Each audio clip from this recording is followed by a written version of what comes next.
আচ্ছা, না পাওয়া জিনিসের প্রতি মানুষের আগ্রহ এতটা তীব্র হয় সেটা আমি আশুলিয়া মডেল টাউন 10 তলা বিল্ডিং এ শিফট না হলে কখনো বুঝতে পারতাম না। একটা সময় আপনারা আমার সামনে দেখতে পাচ্ছেন, ওই যে একটা লাল একটা বিল্ডিং দেখতে পাচ্ছেন, লাল বিল্ডিং নামে সবাই চেনে। তো এই বিল্ডিংটাতে থাকতাম। তো এখানে আসলে ছাদে ওঠা আমাদের মানে নিষেধ ছিল, কখনো উঠতেও পারতাম না বা উঠেও নাই।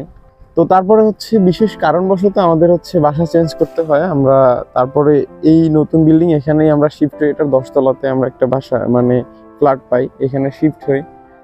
তো ওই বিল্ডিং এ যখন ছিলাম তখন আমি একদিন এই বিল্ডিং এ আসছিলাম, এই বিল্ডিং এ এসে মানে ফ্ল্যাট দেখার জন্য। তখন এটার ছাদে ঘুরতে আসছিলাম যে কেমন কি।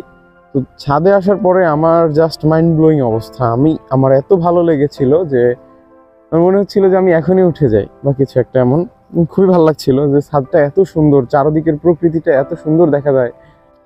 তো যেটা বলতেছিলাম, এই বিল্ডিং এ আসার পরে আহ, ওভাবে আর এই ছাদে না ওভাবে আসা হয় না। আমি প্রথম দিকে কিছু কিছু দিন আসতাম, তো এরপরে এখানে আর ওইভাবে আসাই হয় না। মানে কেমন একটা অবস্থা জানেন, যে প্রাপ্তির পরে মানুষ আসলে ওই পিছনের সিনারিও গুলো আসলে ভুলে যায়। আমার এইটা এখানে আসার পরে আমি, হ্যাঁ আমি তো ছাদে চাইলেই যেতে পারি, জাস্ট এই জিনিসটাই মাথায় বারবার আসে, ওইটাই ভাবি। আর আসা হয় না ওভাবে, বাইরে ওভাবে বের হওয়া হয় না, আগের মতোই আছে। জাস্ট মনে হয় যে না আছে, আমার কাছে আছে, এই জন্য আমার এখানে আসা হয় না। কেমন একটা সিনারি।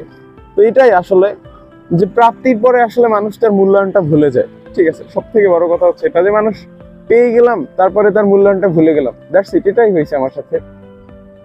তো এটাই আর কি। আর বিকেল বেলা আমি এখানে মোস্ট অফ দ্য টাইম আসি ভিডিও বানাইতে। এই যে আমার এই জায়গাটাই হচ্ছে আমি দাঁড়ায় দাঁড়ায় ভিডিও বানাই।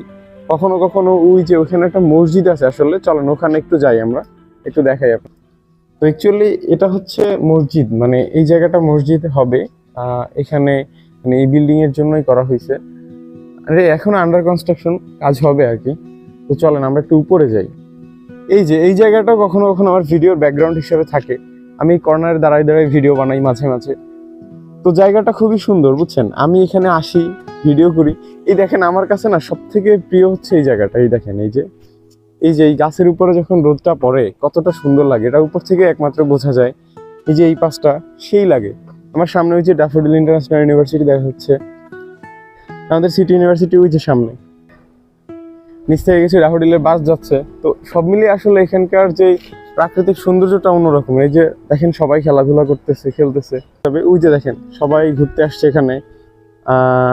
এখানে কত কত মানুষ যে এই জায়গাটাতে ঘুরতে, এখানে এই যে ফাঁকা জায়গা।